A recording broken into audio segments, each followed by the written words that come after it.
Well, there you have it, guys. The Los Angeles Lakers are the 2020 NBA champions. They did this with their enormous size, toughness, and by being super physical, which can be attributed to Frank Vogel's coaching, considering he preached physicality. This is also something he implemented on his Indiana Pacers teams back in the day. I gotta give him a ton of props considering most pegged him as a lame duck head coach into this year.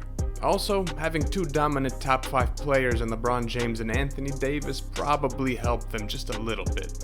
Unless you agree with Bill Simmons that the Minneapolis championships don't count, this is now the 17th NBA championship for the franchise, which ties the Boston Celtics as the most decorated team in NBA history. Only difference is that the Celtics won most of those championships in the Bill Russell era, whereas the Lakers championships have been more evenly spaced across every decade excluding the 60s. Out of the 74 finals in NBA history, the Lakers have now been to 32 of them, which leads the league by an enormous margin. No wonder Lakers fans expect excellence year in and year out. They have a crazy rich history, which is why it hasn't been historically that difficult for them to get players to come to the Lakers.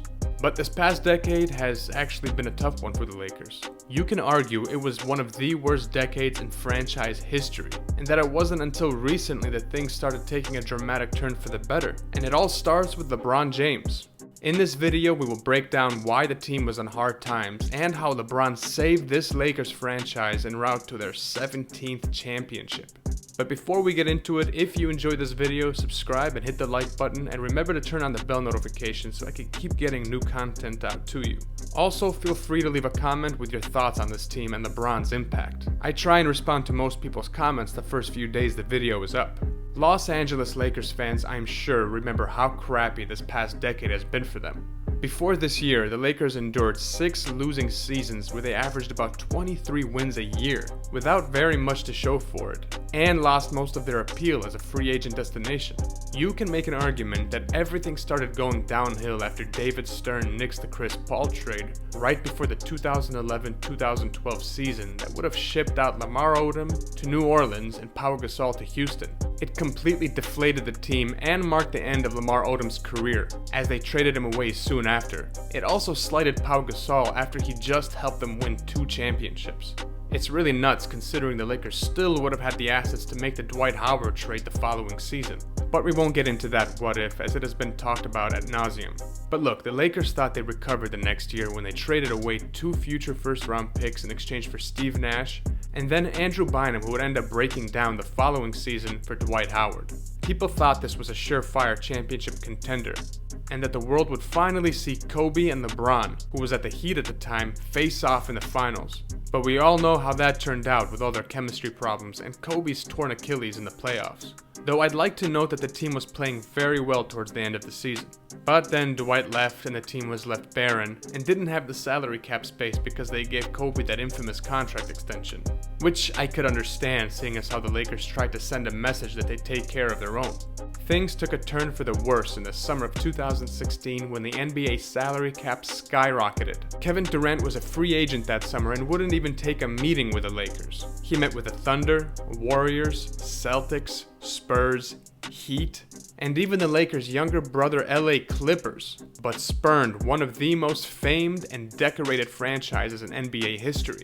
The Lakers were in the gutter and handcuffed themselves even further when Jim Buss and Mitch Kupchak infamously signed Luol Deng and Timothy Mozgov to those horrifically bloated contracts in an attempt to speed up a rebuild. This resulted in the Lakers being in the lottery for over half a decade.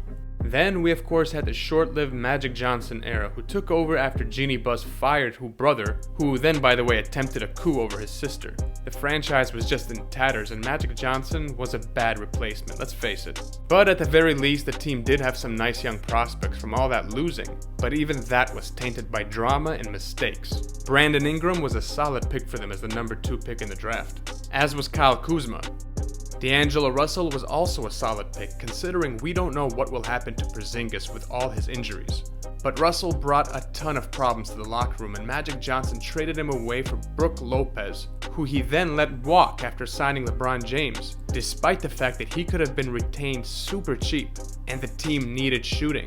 Magic also let Julius Randle walk for nothing, traded away Ivica Zubac, who was a nice pick in the second round, to the Clippers for Mike Muscala, who was meant to shoot threes but ended up doing nothing. And of course, Magic selected Lonzo Ball over Jason Tatum and De'Aaron Fox. After miraculously signing LeBron James, who needs to be surrounded by shooting, Magic Johnson didn't bring back Lopez, who can shoot threes, and surrounded him with all non-shooters. He tampered left and right, which led to huge fines, and flubbed up trying to trade for Anthony Davis, the last season when the Pelicans demanded literally everything, and I mean everything. Magic in turn offered everything, and the Pelicans rejected it because they had no intention of trading Davis to the Lakers. To make things worse, it all went public, which destroyed the team's chemistry, as Dell Demps, the Pelicans executive at the time, got his revenge for what he believed was the Lakers tampering to get AD over to Los Angeles. Before Magic Johnson's botched AD trade attempt, and before LeBron got injured that season, they actually had a shot at the playoffs. But after all this, those hopes went straight to the toilet. Then, to make things worse, Magic Johnson abruptly publicly resigned without giving Jeanie Buss and the Lakers any notice, and proceeded to hurt the franchise by dragging Rob Pelinka and the team through the mud in an effort to save face, which was a huge humiliation for the Lakers, and to his quote-unquote sister, Jeanie Buss. So who was the true backstabber, Rob Pelinka or Magic Johnson? In any case, this obviously hurt the team's reputation even more, which was obviously not what LeBron signed up for. I really do not understand how more Lakers fans aren't pissed off at Magic for his entire tenure as the Lakers' president of basketball operations. This team was in complete shambles, but look at them now, NBA champions. And they did all this in a season where the franchise was badly wounded after the tragic passing of Kobe Bryant, civil unrest, and playing in the bubble. I don't want to hear that bullshit about this being an asterisk season.